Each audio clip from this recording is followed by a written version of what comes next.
Newsflash! Gerunds, participles, and infinitives honored during Verbal Phrase Friday. Verbal Phrase Friday celebrates its 5th year in honoring the forgotten and often misplaced phrases. Verbal Phrase Friday drew its largest crowd, and the honorees drew thunderous applause. Mayor Jones paid tribute to gerunds, participles, and infinitives this morning in front of City Hall. The honorees were in their best position, with infinitives first in the procession, with some as modifying nouns, others functioned as verbs, adverbs, and nouns. Next were the participles functioning as an adjective, followed by the gerunds ready to function in any noun position.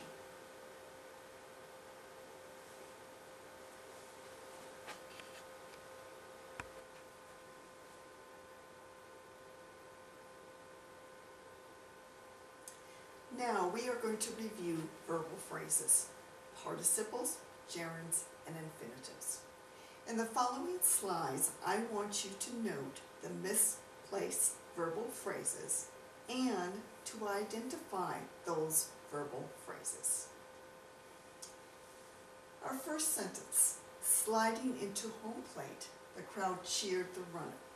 Now the problem with putting the misplaced verbal phrase at the beginning of the sentence is there is confusion. Who is sliding into home plate? The crowd or the runner? So this particular student moved the misplaced verbal phrase to the end of the sentence, next to the person that it actually belongs to. So the crowd cheered the runner sliding into home plate. Now we have clarity. Now there's no question who is sliding into home plate.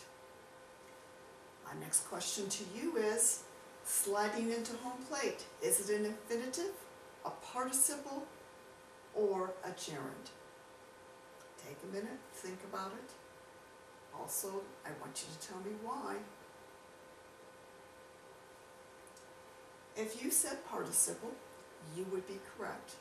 And the reason why it is a participle, sliding into home plate modifies the noun runner, gives us more information about that runner.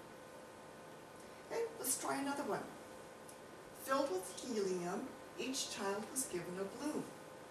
Again, the misplaced phrase is at the beginning of the sentence, lending confusion between who's filled with helium, the children or the balloon.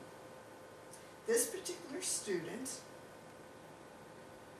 put that verbal phrase at the end of the sentence, eliminating the confusion.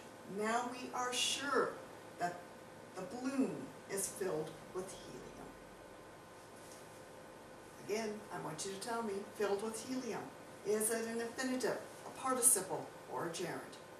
I want you to be able to explain why you chose infinitive, participle, or gerund. Participle is the answer because the participle filled with helium modifies balloon, gives us more information about that balloon. Let's take another sentence. Running marathons is a favorite activity of mine. Running marathons, is this an infinitive, participle, or a gerund?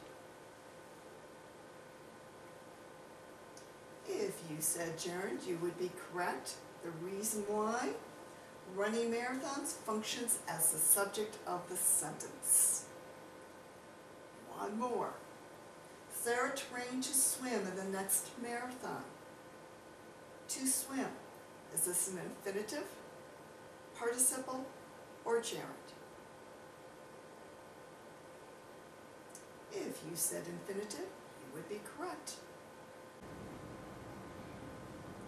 So, a quick recap on participles, infinitives, and gerunds. Remember, infinitives are to plus a verb, used as nouns, adjectives, and adverbs. Present participles is a verb plus ing, used as an adjective, a verb modifying a noun or a pronoun. Past participles are verb plus ed or d, again, used as an adjective. Gerunds, verb plus ing, used as a noun, functions as the subject of the sentence, object of the preposition, predicative, nominative. So let's do one more practice. This time you are going to be using the verb jog. And I want you to identify, is jog being used as a participle, infinitive, or a gerund? So look at sentence 1. The jogging man fell off the curb. Is this a participle, an infinitive, or a gerund? If you chose present participle, you would be correct. Let's look at the second sentence using the word jog. Jogging through the park was the neighbor's passion. Is this verbal being used as a participle, infinitive, or gerund? If you chose gerund, you would be correct. Jogging through the park is functioning as the subject of the sentence. Last one. My goal is to jog to the top of the mountain. Is this a participle, infinitive, or gerund? If you chose infinitive, you would be correct.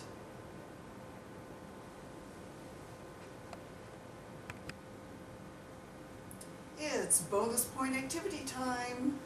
Webmail me a summary of verbal phrases. Include a sentence for each verbal phrase, participle, infinitive, and a gerund. You can earn up to 20 points. In addition, if you're feeling especially creative and maybe even a little silly, write a story or a newspaper article expressing your knowledge of verbal phrases for an additional 20 points. Let's say congratulations to gerunds, participles, and infinitives on the glorious Verbal Phrase Friday.